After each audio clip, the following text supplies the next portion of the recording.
such beauty is going to be destroyed. Certainly the government doesn't understand. You're not going to be able to recover this once it's gone. Congress కమ్యూనిస్టులు మరియు ఇతర మోడీ ద్వేషులు భారతదేశానికి రక్షణ పరంగా మరియు సముద్ర వ్యాపార పరంగా చాలా కీలకమైన గ్రేట్ నికోబార్ ప్రాజెక్టును తీవ్రంగా వ్యతిరేకిస్తున్నారు. 1.5 crore trees, each of which cost 3 lakh rupees, and fund your own little real estate play. That's the problem. So don't give me this nonsense about defense of India. Every single BJP person who's spreading this is trying to protect Mr. Adani and his interests and his link with the Prime Minister.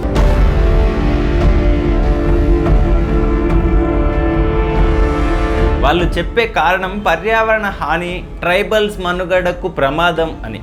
కానీ ఇదే batch కొన్ని లక్షల ఎకరాల అడవి భూమి, వ్యవసాయ భూమి, ప్రాచీన వన్య సంపద, కోట్ల కొద్ది వన్య వృక్షాలను ముంచేసిన మరియు వేల మంది ట్రైబల్స్ ను నిరాశ్రయాలను చేసిన భాక్రా నంగల్, శ్రీశైలం మరియు నాగార్జున సాగర్ ప్రాజెక్టులు నిర్మించిన నెహ్రూను ఎంతో ముందు చూపుతో భారీ ప్రాజెక్టులు నిర్మించిన ఆధునిక భారత నిర్మాత అని పొగుడుతూ ఉంటారు. అంటే నికోబార్ ప్రాజెక్ట్ అడ్డుకోవడం వెనుక పర్యావరణం కాదు, ఇంకేదో బలమైన కారణం ఉంది. ఆ కారణమే చైనా ప్రయోజనాలకు హాని కలగడం. ఈ నికోబార్ ప్రాజెక్టు పూర్తి అయితే చైనాకు చాలా ఇబ్బందులు ఎదురవుతాయి. అందుకేనేమో రాహుల్ కుటుంబం ఈ ప్రాజెక్టును తీవ్రంగా వ్యతిరేకిస్తుంది.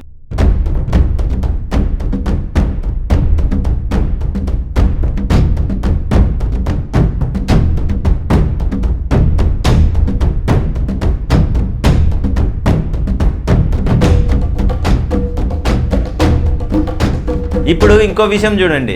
సీషెల్స్ స్వాతంత్ర్య సువర్ణ మహోత్సవ వేడుకలకు మోదీ ముఖ్య అతిథిగా ఇటీవల అంటే జూన్ 27 నుంచి 29 తేదీల్లో సీషెల్స్ దేశంలో పర్యటించారు. ఆ దేశం వెళ్ళిన మొదటి ప్రధాని మన మోదీ గారు. అంత చిన్న దేశాన్ని కూడా వదలకుండా ప్రజల ట్యాక్స్ డబ్బుతో విహారయాత్రకు మోదీ పోయాడు అంటూ యథావిధిగా కాంగ్రెస్ మరియు మోదీ ద్వేషులు వెటకారాలు చేస్తున్నారు. అసలు కాంగ్రెస్ కి భౌగోళిక రాజకీయాలు లేదా అంతర్జాతీయ వ్యూహాత్మక ప్రాంతాల గురించి, ఆ ప్రాంతాల్లో ఉండే దేశాలతో భారత్ సంబంధాలు నెరపడం గురించి అసలు కనీస అవగాహన లేదని అనుకోవాలా?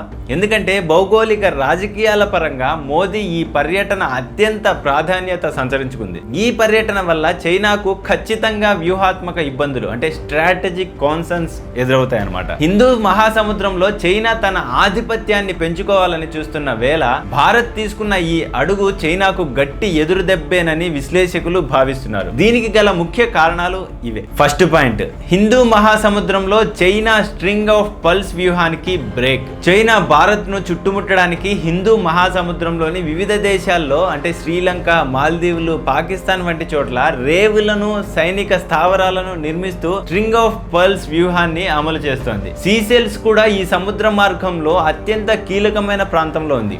ఇప్పుడు భారత్ సీషెల్స్తో సంబంధాలను మరింత బలోపేతం చేసుకోవడం ద్వారా చైనా వ్యూహాన్ని ఎదుర్కొంటూ తిప్పి కొట్టినట్లయింది. నెంబర్ 2, రక్షణ నౌకాదళ బలోపేతం. ఈ పర్యటనలో భాగంగా భారత్ సీషెల్స్ దేశానికి పిఎస్ లెస్వార్ అనే made in India fast petrol vessel రక్షణ నౌకతో పాటు మిలిటరీ వాహనాలు, అంబులెన్స్లను బహుమతిగా ఇచ్చింది. దీనివల్ల సీషెల్స్ ప్రాదేశిక జలాల్లో చైనా నిఘా నౌకలు లేదా సబ్మెరైన్ల కదలికలను కనిపెట్టడం, సముద్ర భద్రతను పర్యవేక్షించడం భారత్కు మరియు సీషెల్స్ కు సులభం అవుతోంది. Number 3, assumption island. వ్యూహాత్మక ప్రాధాన్యత.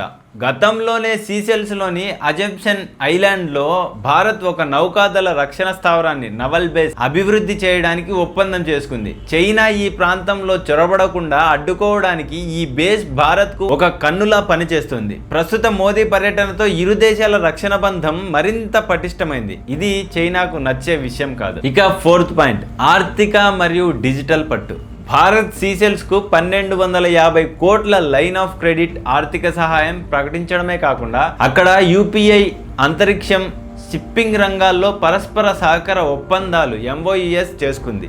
సాధారణంగా చిన్న దేశాలను చైనా తన అప్పుల ఊబి డెప్ ట్రాప్లోకి లాగి ఆక్రమించాలని చూస్తుంది. కానీ భారత్ ఇలాంటి ఆర్థిక సాంకేతిక ప్యాకేజీలు ఇవ్వడం వల్ల సీషెల్స్ చైనా వైపు వెళ్లకుండా నిలువరించవచ్చు. ఇక నెంబర్ 5, మహాసాగర్ విజన్. భారత్ ప్రతిపాదించిన Mahasagar mutual and holistic advancement for security and growth across regions మరియు సాగర్ విజన్లో సీషెల్స్ ఒక ముఖ్య భాగస్వామి.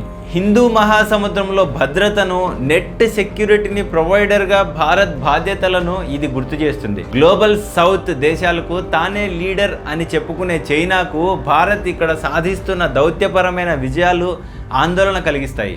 సీషెల్స్ పార్లమెంటును ఉద్దేశించి ప్రసంగించిన తొలి భారత ప్రధానిగా మోదీ నిలిచారు. ఈ పర్యటన ద్వారా హిందూ మహాసముద్రంపై భారత్ తన వ్యూహాత్మక పట్టును చాటి చెప్పింది. ఇది చైనా యొక్క విస్తరణవాదానికి మరియు హిందూ మహాసముద్రంలో వారి నౌకాదళ ఆధిపత్య ప్రయత్నాలకు పెద్ద అడ్డంకిగా మారుతుంది. ఇప్పుడు అర్థమైందా? కాంగ్రెస్ నికోబార్ ప్రాజెక్టును వ్యతిరేకించడం అయినా, మోదీ సీషెల్స్ దేశ పర్యటన చిన్నచూపు చూస్తూ ఎగతాళి చేయడం అయినా వెనుక లింక్ చైనా ప్రయోజనాలను కాపాడటమే అని. సరే, ఇటువంటి వీడియోలు మన ఛానల్లో మరిన్ని వస్తుంటాయి. చూస్తూనే ఉండండి ఏటీ పల్స్. జై హింద్.